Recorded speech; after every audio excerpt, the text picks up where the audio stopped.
Today's a new day working on the Jeep XJ. I got to do the steel brake line, got to flare it, and then I got a wheel cylinder replace on that left rear.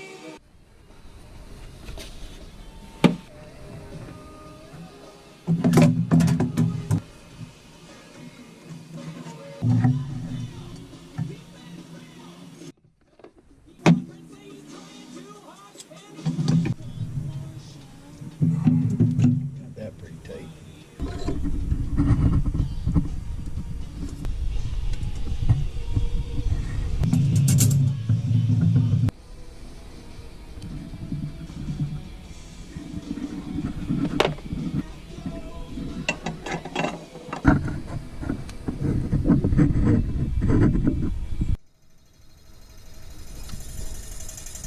What I got so far is took apart the driver's side brake and got everything cleaned up, touched up with some paint, got the NECs all over the adjuster, and you can see here I kind of cleaned up the pads a little bit.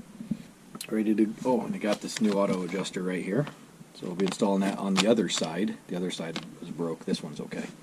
I've got a parking brake cable that goes into that driver's side drum that I think I'm going to replace tonight. I'm going to try it. Once that's on, then I can put the drums back together on this left rear. Let me show you what I'm working with here. So we got the brake cable that comes right into there. Gosh, that's really dark. And then up under here, you'll see I have to get that disconnected.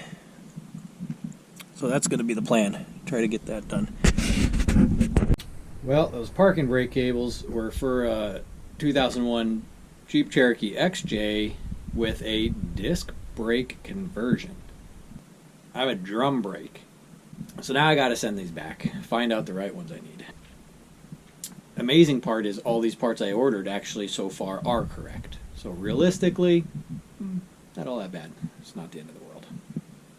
At this point, you're halfway there. Just convert it to disc brake. Like, no, I don't mind drums. Okay, I'm going to put the drums on. I thought I was being all neat and clean with this. NECs here got me all in the hand. It's like, dang it. Alright, let me show you real quick what I'm doing. Alright, come with me. Here you have some hot spots where the brake shoes touch.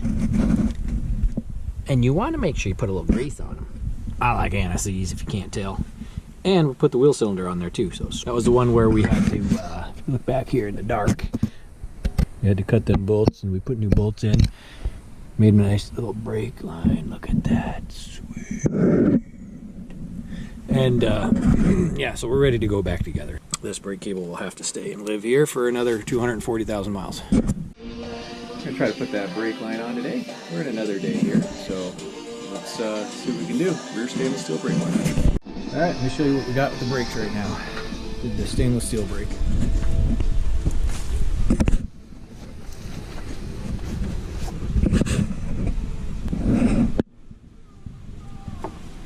Alright, so it's just the vent for the diff. Got the block changed out. This one's the old line, I didn't do anything with that. That's the new one. That's your vent. We'll put that on here. And here is your nice new stainless steel line. That goes up to there. You go around this back side because everything was rusted in. Up here. There's a clip that holds that on in there, but I had to cut that off.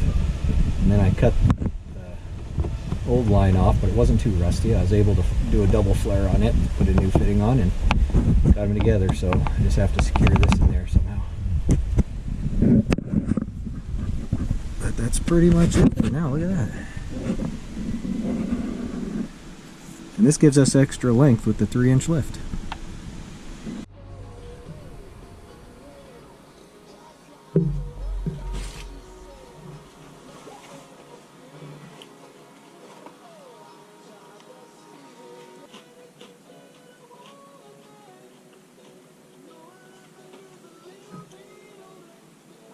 Alright, so I got the brake line on, I got everything torqued, tightened for the rear lift. ready to move on to the front. It's the end of the day. Tomorrow, start on the front. We got coils, shocks, and stainless steel brake line. Let's see how it goes then.